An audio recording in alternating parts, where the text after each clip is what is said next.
What's going on, guys? Jay back with you today. I am bringing you a Hockey Ultimate Team gameplay from NHL 16. So the main point of this video, I'll get right to it, is to show how bad this game makes good players bad. Now I throw into a little bit of a time warp here for the first, about 8 minutes after the opening face-off. So after, off the opening face-off, I'm thinking, okay, let's get a good game in, right? I need to make a video. But when this kid sits in a 1-3-1 zone the entire game, doesn't forecheck, doesn't move his players, just sits in the same spot and doesn't do anything to contribute to this game, why would I want to play this, right?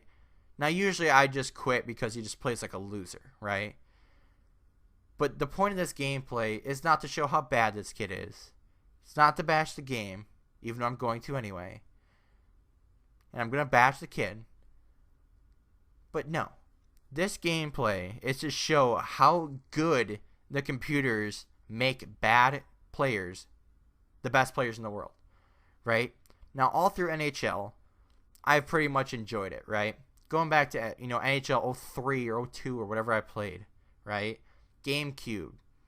Then going to the Xbox, right? Never really played anything different other than NHL. Always had fun with it. Had some fun, be a GM mode or manager mode or whatever it was called back then, where you actually had an office and not just imaginary stuff. It was kind of fun, right? No. Let's fast forward to NHL 09.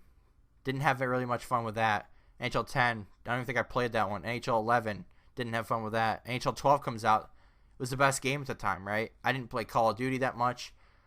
I always played just NHL 12. Played a bunch of Be a GM modes. Played a Be a Pro mode. But it was always just the same repetitive thing, right? I'd pick a new team, try to do really well with the team, change up the team, get all the star players. But I just did the same thing over and over and over again. You always knew who the good prospects were, who all the good things were, so you always can just get those players and have fun with it. Then NHL 13 comes along. I'm really excited for it. Get it the day of, the release comes out. It's the worst game in the world. Right? I'm like, okay, what do I do now? So I think I even returned the game and just played NHL 12 for that entire year. The NHL 13 was supposed to be out, right? Going to NHL 14. Okay, I played that game more than NHL 12. I stopped playing NHL 12. Then I actually broke my NHL 12 disc, right? Not on purpose, but on accident. So I played NHL 14. All these great things that were supposed to come to the game were executed pretty badly, right? Wasn't the best game. NHL 15 comes out, same thing. They promised all these high hopes and all these great things that were supposed to happen.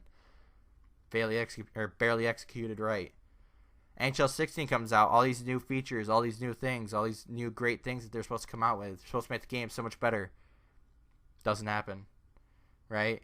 Now, the start of this game, I was like, heck yeah, I got a new NHL game to play. Call of Duty Advanced Warfare is just bad. Ghost was bad.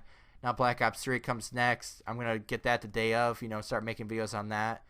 But focusing towards this video, focusing toward the NHL series, this game has always been one of my favorite games. Whether I like the game or not, it's always been one of my favorite games, right?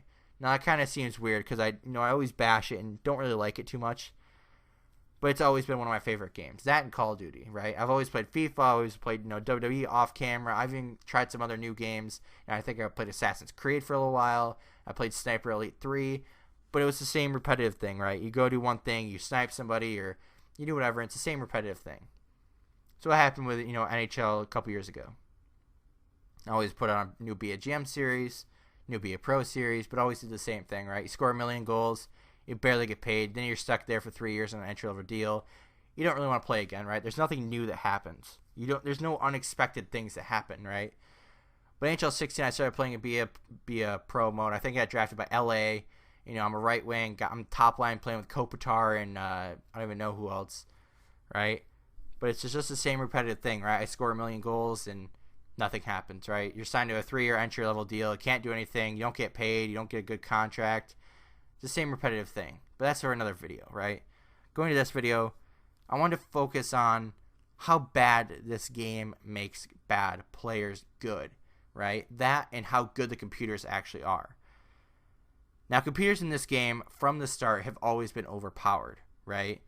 Now, I know you can't make them bad You can't make them so they look clueless out there like any other game, but at least make them manageable. Now, when I say that, I don't just mean to where they suck or where they are completely overpowered. I want to make them so they're kind of a mix of both, right? You don't always play 100%. You don't always play 100% perfect.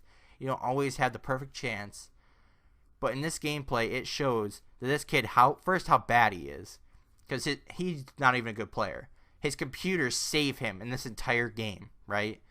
That and 2 animation goals and 1 own goal by my goalie, right? I tried to throw it out to my defenseman who was wide open, but no. Decides to throw it in his own net. Didn't get a good chance of that. Wasn't really recording. Or wasn't really paying attention at the time. So as this game went on, this entire game, he sits in a 1-3-1 zone and doesn't do anything, right? He gets up 3 goals and then just sits in a 1-3-1 zone, right? He actually starts forechecking, but then I skate right through all of his players. 3-1 game, now it's a 3-2 game, right? Down by 1 goal, 2.5 minutes left. Get a good chance right after it, doesn't go in, right? I'm kind of bummed about that. But then here's the play that really bothers me, right? Mark Stone passes to Kyle Turris. I get around him, but no, he pushes me off the puck. Doesn't get a good chance, right? Every single chance I get in the third period, except for those 2, was completely ruined by the computers. Not the kid itself, but by the computers. Now here's the play that really, a second play that really bothers me, right? I deke around his defenseman, same play as before, get it to the backhand, doesn't go in. Get a one-timer off that? No. Right? Every single chance I got in this game after I scored was never wasn't even close. Right? His computer saves him every single time. Now, if you watch any chance I get, he's not the first one on the puck. He's not skating towards me. He's not skating towards me trying to poke check, trying to hit me. No. It's his computers. Right? He pulls his goalie for whatever reason, instantly returns him, passes it to his under the defenseman. I pick it off. No. Mark Stone gets the puck. No, he doesn't. Some stupid animation allows it to where he has to skate around the puck twice in order for him to even touch the puck. But then he throws a little backhander on the goalie. So I didn't want to bash the game, but if you want to make this game better, make this game more enjoyable, don't let all these bad players and give them compensation for being bad, right? But in this game, last second chance, it should have been a 3-3 game going to overtime, but no, Frederik Andersen makes a save of the century, and all of a sudden it's a freaking, game over, right? I don't score. So if you guys do agree, leave a comment, let me know. Leave a like if you enjoyed, and subscribe for more. Anyway, guys, this game's a joke.